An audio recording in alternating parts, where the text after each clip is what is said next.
Okay, I'm fine. Kincana, Kincana, teng neng neng neng neng. Ku menahan rasa sakit, rasa sakit. Few moments later. Anti korupsi. Tujuan anti korupsi lebih menekankan pada pembangunan karakter anti korupsi pada diri individu mahasiswa serta membangun semangat dan kompetensinya sebagai agen of change bagi kehidupan bermasyarakat dan bernegara yang bersih dan bebas dari ancaman korupsi. Pemberantasan korupsi adalah dengan sadar melakukan suatu gerakan anti korupsi di masyarakat. Nah, gerakan ini adalah upaya bersama yang bertujuan untuk menumbuhkan budaya anti korupsi di masyarakat. Dengan tumbuhnya budaya anti korupsi di masyarakat, diharapkan dapat mencegah munculnya perilaku koruptif. Nah, gerakan anti korupsi adalah suatu gerakan jangka panjang yang harus melibatkan seluruh pemangku kepentingan yang terkait. Nah, seperti pemerintah, swasta, dan masyarakat. Nah, dalam konteks inilah peran mahasiswa sebagai salah satu bagian penting dari masyarakat sangat diharapkan. Mungkin sebelumnya sudah dijelaskan oleh teman-teman saya dari kelompok saya sendiri, dan saya akan melanjutkan menjelaskan faktor-faktor korupsi dan juga nilai anti korupsi. Ya, jadi di sini bisa kita lihat ada faktor-faktor korupsi apa aja. Yang pertama yaitu faktor internal, yang kedua ialah faktor eksternal. Faktor internal ini ialah faktor yang menyebabkan yang timbul dari dirinya sendiri. Mungkin ada kesalahan, mungkin ada hal-hal yang memang tidak harus ada di dalam dirinya, seperti misalkan orang sering bohong, seperti orang misalkan sering mencuri segala macam. Nah, itu faktor internal bisa mengantarkan seseorang untuk menjadi seorang koruptor. Jadi faktor internal. Dan faktor yang kedua faktor eksternal, bisa jadi teman ataupun lingkungan sekitarnya. Ketika seorang mempunyai teman yang baik, maka atau lingkungan yang baik pula, maka mungkin dirinya bisa menjadi pribadi yang baik. Akan tetapi ketika dia mempunyai teman seorang koruptor, misalnya yang kita bahas ini adalah koruptor, mungkin bisa jadi dia akan menjadi koruptor pula.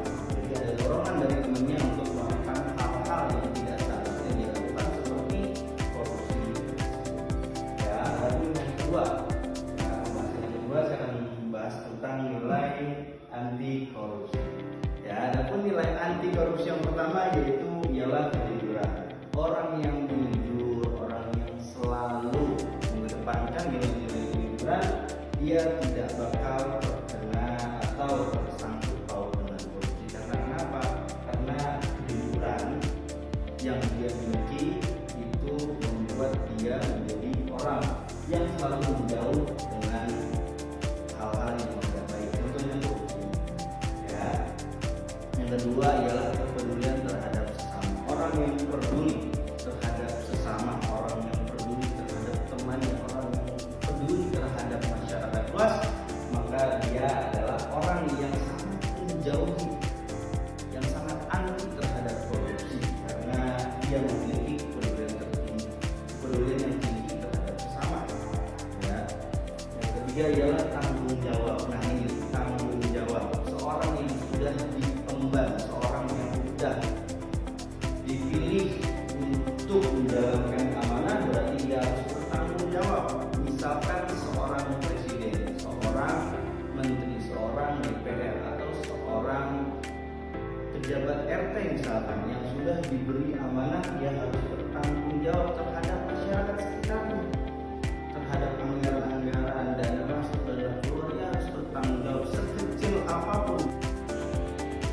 Prinsip-prinsip anti korupsi untuk mencegah terjadinya faktor eksternal.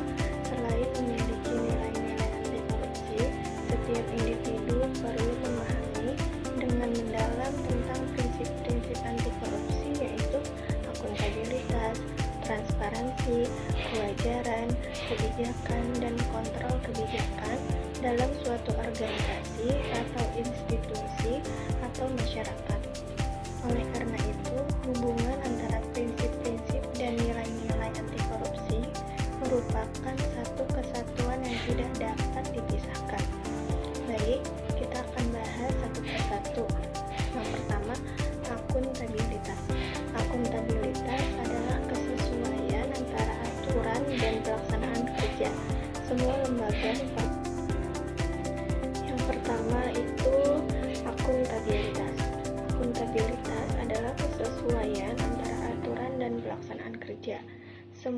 lembaga mempertanggungjawabkan kinerjanya sesuai aturan main, baik dalam bentuk konvensi maupun konstitusi, baik pada level budaya maupun pada level lembaga.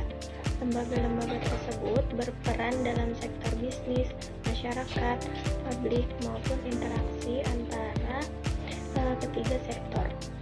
Akuntabilitas publik memiliki pola-pola tertentu dalam mekanismenya, antara lain ada akuntabilitas program, akuntabilitas proses, akuntabilitas keuangan, akuntabilitas outcome, akuntabilitas hukum, dan akuntabilitas mekanisme pelaporan dan pertanggungjawaban atas semua kegiatan yang dilakukan, evaluasi atas kinerja administrasi, proses pelaksanaan, dampak dan manfaat yang diperoleh masyarakat, baik secara langsung maupun manfaat jangka panjang dari sebuah kegiatan.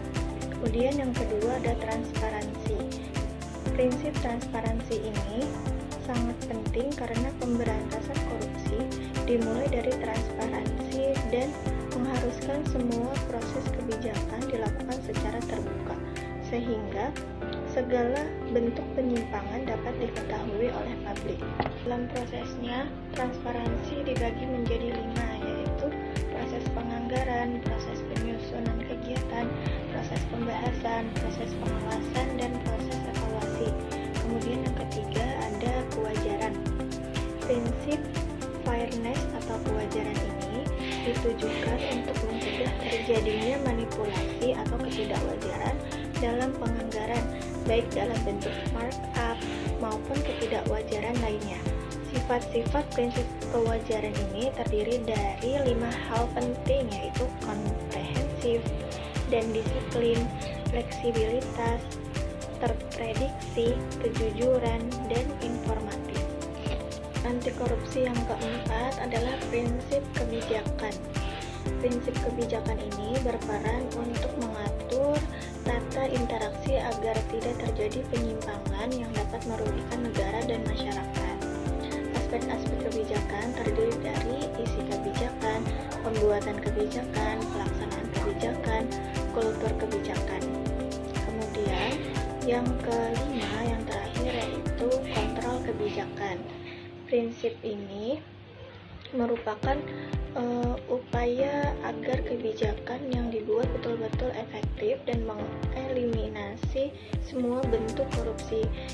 Pada prinsip ini akan dibahas mengenai lembaga-lembaga pengawasan di Indonesia, reformasi sistem pengawasan di Indonesia, problematika pengawasan di Indonesia, bentuk kontrol kebijakan berupa partisipasi, evaluasi, dan reformasi.